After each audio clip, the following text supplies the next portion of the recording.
ऐसा क्या गुनाह किया था इन लोगों ने, जिसके चलते मौत ने इन्हें अपनी आगोश में समा लिया? क्यों ये लाख कोशिश करने के बाद भी इस खेल से बच नहीं पाए? आइए जानते हैं। मूवी की शुरुआत होती है 1968 के समय को दिखाते हुए, जहां हम पॉल और आयरिस नाम के एक कपल को देखते हैं।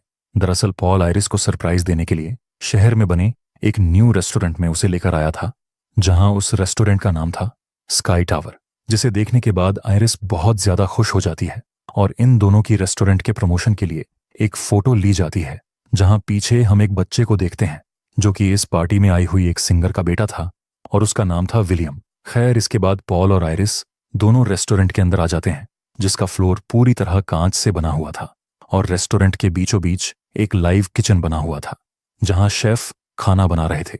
माहौल बहुत खुशनुमा था। सभी लोग पार्टी में काफी एंजॉय कर रहे थे कि इसी बीच आयरिस एक रोज निकालकर पॉल की जैकेट की जेब में रख देती है, लेकिन कांटा चुभने की वजह से पॉल का हाथ कट जाता है और उसकी उंगली से बहते खून को देखकर आयरिस को वोमिट होना शुरू हो जाती है। उसकी हालत देखकर वहीं सिंगर चुपके से उससे पूछती है, क्या तुम प्रेग्नेंट हो? ये सुन आयरिस पहले हैरान तो होती है, लेकिन फिर उसे भी इस बात का एहसास हो जाता है कि शायद वो प्रेग्नेंट है। यह जानने के बाद उसके चेहरे पर खुशी आ जाती है और वो ये बात पॉल को बताने का डिसाइड करती है।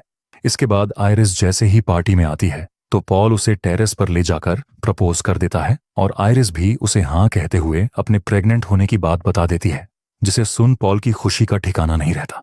तभी हम उस बच्चे को देखते हैं जो टेरेस से एक कॉइन नीचे फेंकता है, लेकिन ये कॉइन नीचे गिरने की बजाय ऐसी डक्ट में फंस जाता है। इधर रेस्टोरेंट में पार्टी जारी रहती है, लोग डांस कर रहे होते हैं, लेकिन धीरे धीरे ग्लास फ्लोर में हल्का सा शिफ्ट आना शुरू हो जाता है। इसी दौरान कॉइन एसी की पाइप में घूमता हुआ आगे बढ़ता है कि तभी अचानक फ्लोर टूट जाता है और कई लोग नीचे गिर जाते हैं। पॉल खुद को बचाने के लिए एक टूटी हुई शीशे की पट्टी पकड़ लेता है, लेकिन उसके हाथ और पैर कट जाते हैं, जिसके चलते आखिरकार वो भी नीचे गिर जाता है और उसकी मौत हो जाती है।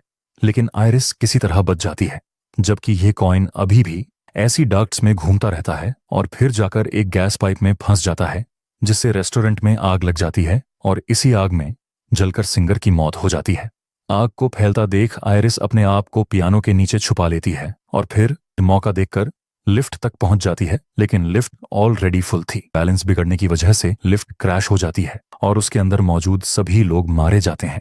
यह देख आयरिस दोबारा रेस्टोरेंट में ऊपर की तरफ भागती है, पर वो ये देखकर हैरान रह जाती है कि रेस्टोरेंट का आधा हिस्सा एक तरफ झुक गया है और लोग किसी तरह अपने आप को बचाने की कोशिश कर रहे हैं।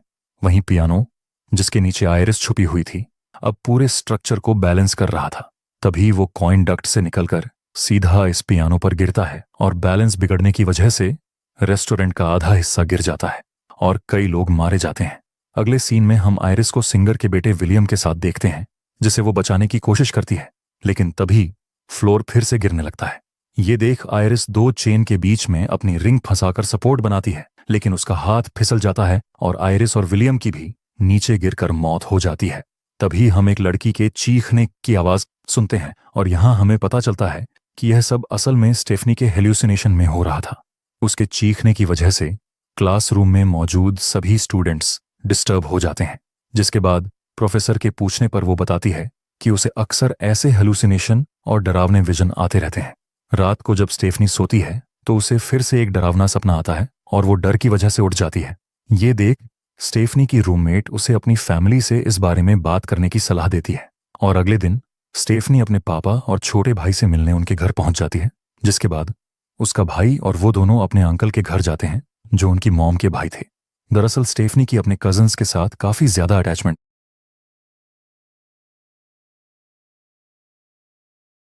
थी।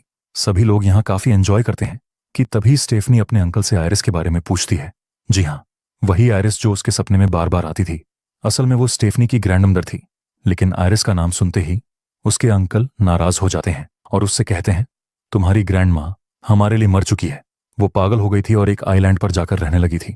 इसके बाद वो हमसे मिलने के लिए कभी नहीं आई और उन्हीं की वजह से तुम्हारी माँ की भी दिमागी हालत खराब हो गई थी और वो भी हमें छोड़कर चली गई।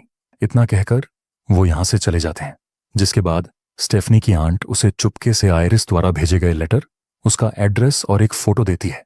ये वही फोटो थी जो पॉल और आयरिस की टावर व्यू रेस्टोरेंट के सामने ली गई थी। स्टेफनी जब इस जगह को देखती है तो उसे याद आता है कि उसने अपने सपने में पहले भी कई बार यही जगह देखी है। सच जानने के लिए वो अब उसी आइलैंड पर जाने का फैसला करती है जहां आयरिस रहती थी। स्टेफनी वहां पहुंचकर पहले अपना नाम बताती है और इस नाम को सुनते ही आयरिस इमोशनल होकर उसे अंदर बुला लेती है और स्टेफनी से उसकी मां के बारे में पूछती है।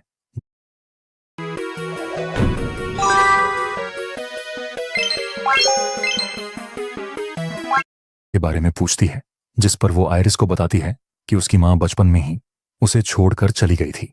इसके आगे वो आयरिस को अपने सपने के बारे में बताते हुए कहती है कि मुझे हर रोज स्काई व्यू रेस्टोरेंट का सपना आता है जिसमें मैं आपकी और ग्रैंडफादर पॉल की मौत देखती हूँ। यह सुन आयरिस हैरान रह जाती है और स्टेफनी से कहती है कि जो विजन तुम्हें आते हैं वो पहले मुझे भी आते थे और इन्हीं विजन्स की वजह से मैं उस दिन होने वाले बड़े हादसे को रोक पाई थी। उस दिन मैंने उस बच्चे के हाथ से वो कॉइन ले लिया था और माइक पर लोगों को वार्निंग दे दी थी कि फ्लोर टूटने वाला है, जिसकी वजह से लोग पहले ही वहां से चले गए और इस तरह काफी लोग मरने से बच गए। ये सुन स्टेफनी हैरान होकर आयरिस से पूछती है, क्या आपने पार्टी में मौजूद सब लोगों की जान बचा ली थी? इस पर आयरिस कहती है, हाँ, उस दिन मैंने मौत को धोखा देकर सबकी जान बचा तो ली थी, पर मौत उन लोगों का पीछा करती रही और उन्हें ढूंढ ढूंढ कर मारती रही। यहां तक कि उस हादसे के बाद जो बच्चे पैदा हुए थे उन्हें भी इस मौत के खेल का सामना करना पड़ा। पॉल को भी इसी तरह इस मौत के खेल ने मार डाला और तब मुझे एहसास हुआ कि अगली बारी मेरी है।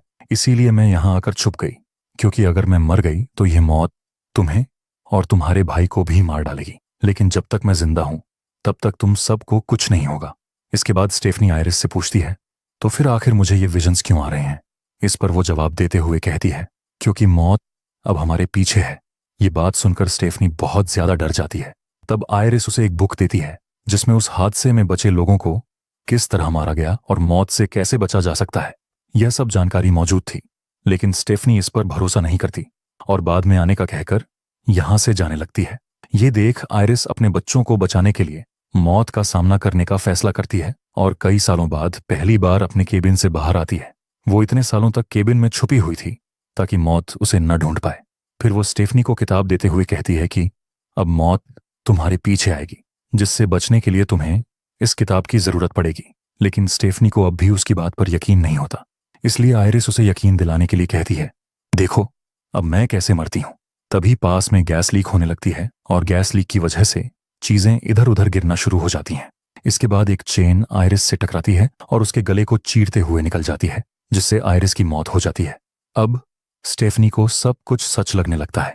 अचानक उसे याद आता है कि अब उसकी मां का नंबर है, इसलिए वो उन्हें बचाने के लिए आयरिस के दी हुई किताब को पढ़ने का फैसला करती है और जब उसे खोलकर देखती है तो उसमें वही कॉइन छिपा होता है जिससे आयरिस ने उस हादसे को रोका था। वो तुरंत अपनी फैमिली को कॉल कर उन्हें अलर्ट करने की कोशिश करती है, लेकिन कोई भी उसका फोन रिसीव नहीं करता क्योंकि उसकी पूरी फैमिली एक पार्टी में बिजी थी। तभी अचानक यहां अजीब चीजें होना शुरू हो जाती हैं। एक ग्लास टूट जाता है और उसका टुकड़ा आइस बकेट में गिर जाता है। इस बकेट में से जब स्टेफनी के अंकल बर्फ लेते हैं तो वो कांच का टुकड़ा उनके ग्लास में चला जाता है, जिसे वो साइड में रख देते हैं। इसके अलावा यहां मौजूद दूसरा सामान भी अपनी जगह बदलने लगता है, जैसे यह सब कुछ किसी प्लान के तहत हो रहा हो। इधर स्टेफनी के अंकल के हाथ से वो ग्लास गिर जाता है और कांच का टुकड़ा उनके पैर में चुभ जाता है। दर्द की वजह से वो जैसे ही जमीन पर गिरते हैं तो उनके गिरने से जमीन में एक वाइब्रेशन पैदा होती है और एक औजार अचानक लॉन कटिंग मशीन पर गिर जाता है, जिससे मशीन स्टार्ट हो जाती है और अचानक स्टेफनी के अंकल के फेस को क्रैश कर उन्हें मार देती है। इस खौफनाक